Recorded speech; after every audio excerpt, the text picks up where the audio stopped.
What's up, everybody? I'm Mike Lowe, and this is part 3 of Studio Basic. And today we're talking about microphones. Mic check 1, 2, baby. Can you hear me in the booth, boo? You know what I mean. One of the key parts of any studio, especially a recording studio.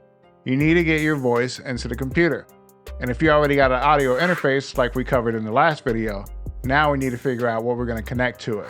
There's 2 types of microphones that you're going to use. It's either going to be dynamic, like this microphone right here, or it's going to be condenser, like this microphone right here. The most common microphone you'll find in the studio would be a condenser mic. There's some cheap ones and more expensive ones, so don't get too caught up in that. It's more about how it sounds and what you do with it after. This mic right here is the Shure SM7B. A lot of people like it for voiceovers, a lot of radio hosts like it, and a lot of hip hop artists like it.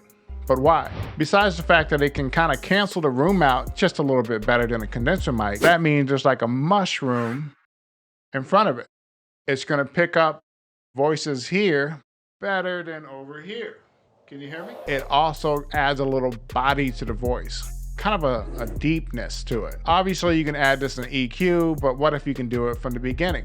That's where this mic comes in. Fun fact about the Shure SM7B, the legendary Michael Jackson used it to record Thriller because he felt his voice was a little thin.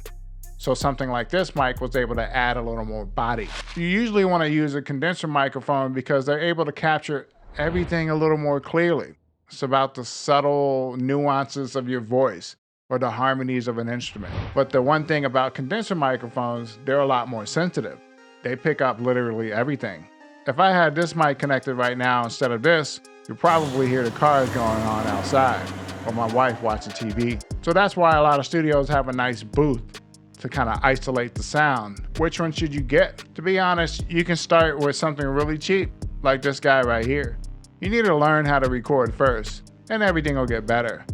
I've noticed as I had cheaper equipment to more expensive equipment, I could hear the difference and I could appreciate what this or that does for me. As you learn how to use your stuff, the more expensive stuff makes it easier. It just sounds good. So small tweaks with your knowledge will make it sound even better. What mic would I recommend? For a more affordable mic, I would do something like an AKG P120. About $100 and it'll get the job done. I actually recorded with one on vacation just to have a cheap mic, and I really like it. Again, it's not always about the gear. Sometimes it's about the ear. For a nicer microphone, I would use like an AKG 214. Perfect for vocals, instruments, and so on. The TLM 103 is a good microphone for a little bit of a cheaper option. To me, it sounds more compressed, almost tighter. A lot of vocals for hip hop artists tend to like that one too. I can go on, but basically microphones are the crucial part of the studio, so that's why we had to cover it on Studio Basic. This is a Neumann microphone. Don't call it Newman. If you call it Newman, we can't talk and we can't be friends. Don't text me, don't tweet me, and you best not go by my mama's house.